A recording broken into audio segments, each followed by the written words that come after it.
Hi everyone, welcome back to my channel. Welcome to Niti cakes. तो आज जो ये है लॉन्ग वीडियो आप लोगों के लिए। तो मैं मुझे आज जो ऑर्डर मिला था, ये मिला था एक चॉकलेट फ्लेवर की केक का। और इसका जो शॉर्ट वीडियो है वो मेरे चैनल पर अपलोड हो चुका है। तो आप लोग वहाँ से वॉच कीजिएगा। जिनको शॉर्ट्स देखना है और जिनको लॉन्ग वीडियो देखना है वो मेरे इस वीडियो को देखना। तो ये मैंने चॉकलेट का स्पॉन्ज बनाया था, और ये चॉकलेट की स्पॉन्ज को मैंने 3 लेयर्स में कट किया था, और स्पॉन्ज काफ़ी अच्छा था और काफ़ी मॉइस्ट बना था। और ये जो ऑर्डर था मुझे मेघा ने दिया था, और मेघा मुझसे 3 केक्स ऑलरेडी बनवा चुकी है।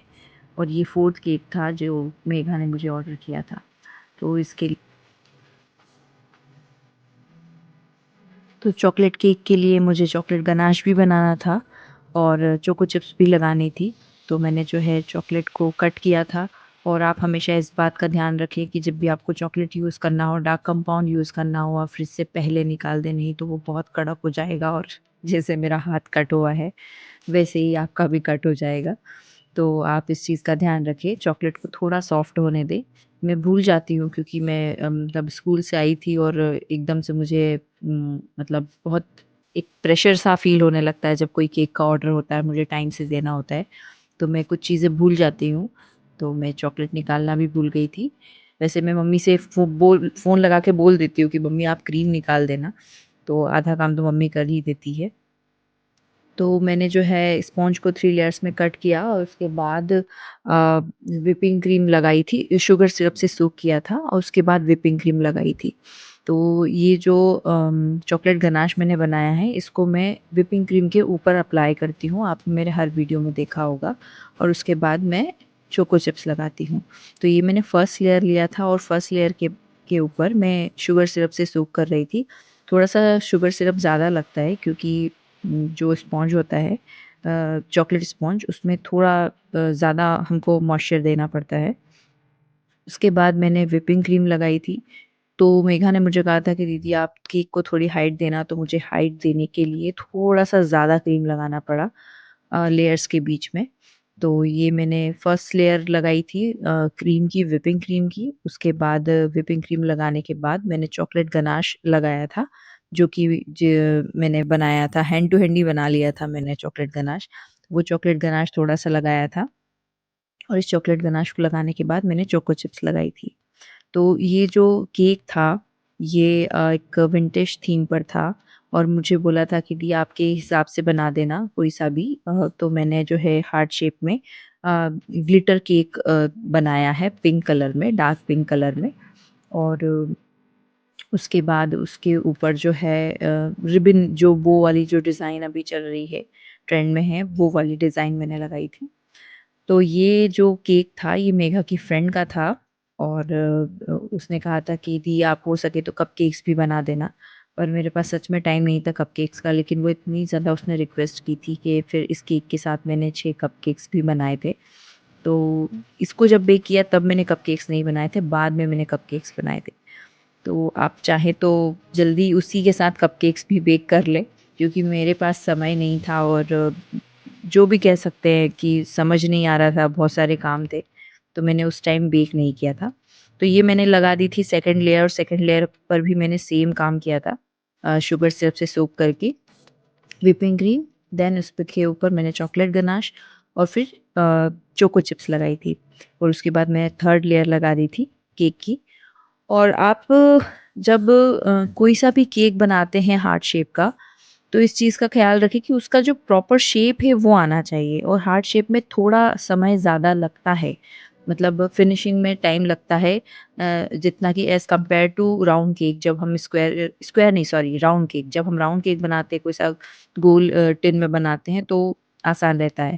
तो जैसे आप देख पा रहे हैं मैंने वी शेप में कट किया है सेंटर में, ताकि जो हार्ट का जो प्रॉपर शेप है ना? वो आ पाए, है ना? और इस जो हार्ट शेप के जो केक होते हैं, उसमें और स्क्वायर स्क्वायर केक में, दोनों में आपको बहुत फिनिशिंग की ज़रूरत होती है और टाइम बहुत लगता है फिनिशिंग में, फाइनल फ्रॉस्टिंग में बहुत टाइम लगता है। तो मैंने क्रम्ब कोटिंग करने के बाद इसको फ्रिज में रख दिया था 20 मिनट के लिए। फिर जो है मुझे पिंक कलर का केक बनाना था, तो मैंने पिंक कलर की व्हिपिंग क्रीम ली थी और इधर जो आपको दिख रहा है ट्राइपॉड, ये मेरा शॉर्ट्स के लिए मैंने बनाया रखा हुआ था और इसमें मेरी भतीजी का फ़ोन लगा हुआ था।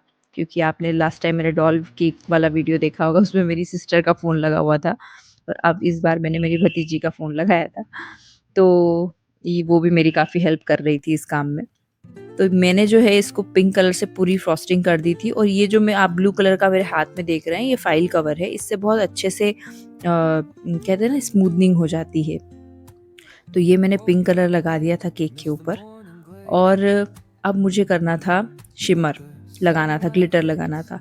और इस पंप ने इतने ड्रामे किए हैं कि मतलब कहते हैं ना, मेरी जान गले में आ गई थी कि ये पंप अगर काम नहीं कर रहा है तो मैं केक कैसे कंप्लीट करूँगी।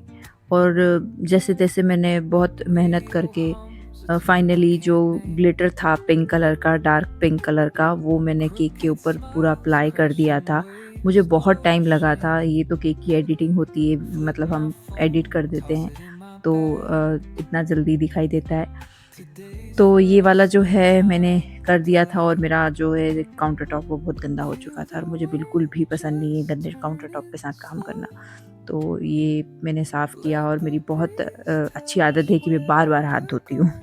तो कुछ लोगों को लगता है कि ग्लव्स नहीं पहनते, लेकिन सच में ग्लव्स पहनने की ज़रूरत ही नहीं पड़ती, इतनी बार हम लोग हाथ धोते हैं। तो ये था पिंक कलर जो मैंने लिया था। उसके बाद मुझे टॉप पर ग्लिटर से तो मैं कर चुकी थी केक के ऊपर और उसके बाद मैंने एक शेल नोज़ल लिया था थोड़ा-सा बड़ा वाला और उससे मैंने ऊपर टॉप पर डिज़ाइन दिया था और सेम शेल नोज़ल से मैंने नीचे की तरफ भी डिज़ाइन दिया था।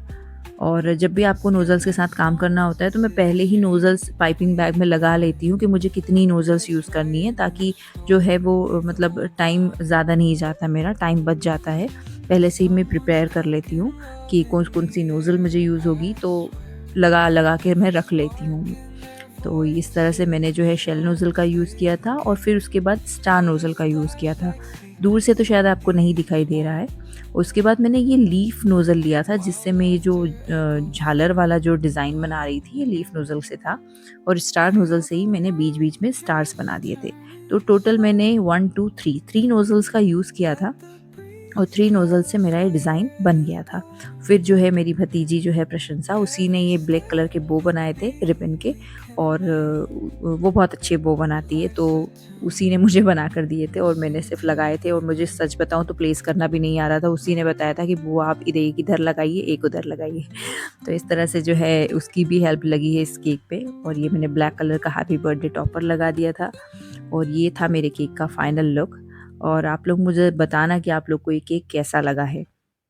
तो इस केक के साथ मुझे कुछ कपकेक्स भी बनाने थे, तो बेकिंग का वीडियो तो रह गया है, लेकिन जब बन चुके थे कपकेक, उसके बाद थोड़ा-सा क्रीम मेरे पास था तो मैंने इस तरह से बना दिया और फिर बीच में 3 कपकेक के बाद मेरा क्रीम ख़त्म हो गया था। तो ये बहुत दुःख की बात होती है कि वापस से क्रीम बनाना पड़ता है। लेकिन फिर भी मैंने बना लिया क्रीम और कपकेक्स को जो है मैंने कपकेक के बॉक्स में रख दिया, थोड़ा-सा लीफ डिज़ाइन देके और कुछ स्प्रिंकल्स लगा के। तो ये मेरे कपकेक्स भी रेडी हो गए थे और आप लोग मुझे बताना केक कैसा लगा है। Thank you so much for watching.